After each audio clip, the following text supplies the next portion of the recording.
Tant pis, je m'en fous. Tout le monde on fait ça. Ça s'appelle de l'apathie ou de la nonchalance. Dans mon cas, c'est souvent le popcorn qui prend la place du souper puis ma diète s'en va aux poubelles. Eh bien, je vais vous dire comment vaincre l'apathie.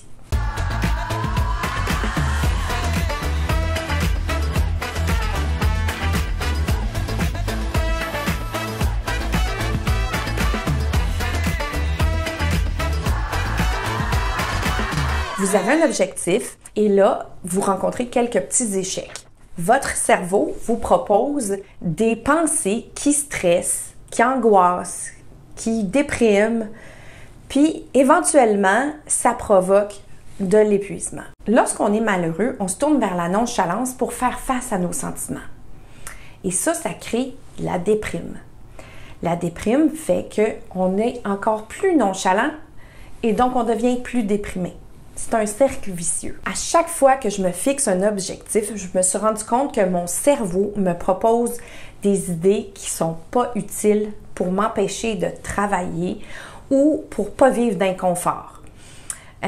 Comme par exemple, disons que je travaille, là, ça va me dire « Ah, tiens, on pourrait aller voir sur les réseaux sociaux » ou « Ah, on pourrait aller se faire un petit peu d'eau mélangée avec des framboises ». Toutes sortes d'autres choses que l'objectif que je me suis fixé ou de travailler parce que c'est pas plaisant autant que de faire d'autres choses. Alors, pour vaincre ceci, ce que je fais, c'est que je réalise que mon cerveau, il m'amène à des pensées qui veulent m'amener dans le je m'en foutisme. Alors, je remarque les pensées, je remarque les sentiments que mon cerveau essaie de me faire vivre, je les ressens dans mon corps, mais je ne les laisse pas m'atteindre. Bonjour cerveau! Je le savais que tu allais venir avec ses pensées, ses sentiments. Je laisse traverser l'émotion et la pensée à travers mon corps, mais je choisis de penser et de ressentir autre chose à la place. Moi, j'appelle ça de la réflexion stratégique. L'apathie est souvent déguisée en soins personnels, comme un petit repos, un petit break, un petit changement d'idée. C'est vraiment, vraiment sournois. Vous pouvez faire la différence par ce que vous ressentez. L'un se ressent comme de l'amour pour soi, tandis que l'autre se ressent comme un malaise, un contournement, de l'évitement. C'est assez facile à voir. Pensons ensemble à quelque chose que vous avez abandonné et éprouvé de l'apathie. Pourquoi vous avez abandonné? Dans mon cas, c'est souvent ma diète. Parce que je me dis, je mérite cette petite friandise, ou bien je vis du je m'en foutisme. Pire encore, je dirais que je rentre et je sors de l'apathie. C'est comme une danse. Parce que je reprends mon objectif, puis après je l'abandonne. Puis je reviens, puis je l'abandonne, puis je reviens, puis je l'abandonne. C'est important de comprendre les raisons derrière parce que comme ça, je peux préparer mes réflexions stratégiques pour contourner les obstacles. Quand je me sens nonchalante versus engagée, disciplinée envers mon objectif, c'est quoi mes pensées? Dans le cas de manger du popcorn, c'est je suis déprimée, je suis malheureuse, je m'ennuie. Quand je mange pas du popcorn, c'est quoi mes pensées? C'est que je me respecte, je pense à mon objectif à long terme.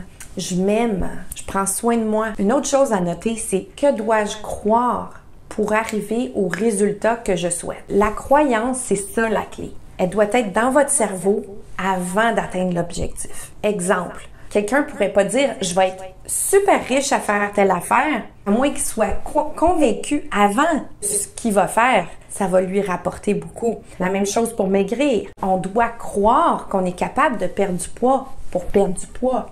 Ou en affaires, on doit croire que notre business, elle est bonne pour pouvoir réussir en affaires. La croyance doit être avant dans le cerveau pour pouvoir obtenir le résultat. En conclusion, on doit avoir une stratégie pour chacune des pensées qui peut arriver dans notre cerveau qui nous amène dans un mode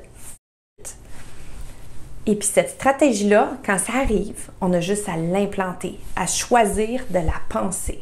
Notez la pensée qui arrive, le sentiment, puis faites « non, non, je vais choisir de penser autrement ». Voici un exemple réel. Au lieu d'enregistrer ça, tantôt, quand j'écrivais, j'écrivais ça, puis là, je me suis dit « tiens, je vais aller voir LinkedIn si j'ai eu une réponse de Marc-André ». Je suis allée, en fait, puis là, je m'en suis rendu compte, puis j'ai fait « Non, non, cerveau, tu vas pas aller là, Tu vas pas aller dans toutes tes pensées. Puis là, je me suis mis à penser à mes réflexions stratégiques et je suis revenue. Puis j'enregistre ça maintenant. Et ça, c'est un bon exemple qui est réel. J'espère que ça va vous aider. Moi, ça m'aide énormément à avancer. C'est une super bonne technique que j'ai appris en coaching. Alors, sur ce, je vous souhaite une bonne semaine, puis je vous dis à la semaine prochaine. Puis, n'oubliez pas, faites ça, puis abonnez-vous si vous ne l'êtes pas. Bye!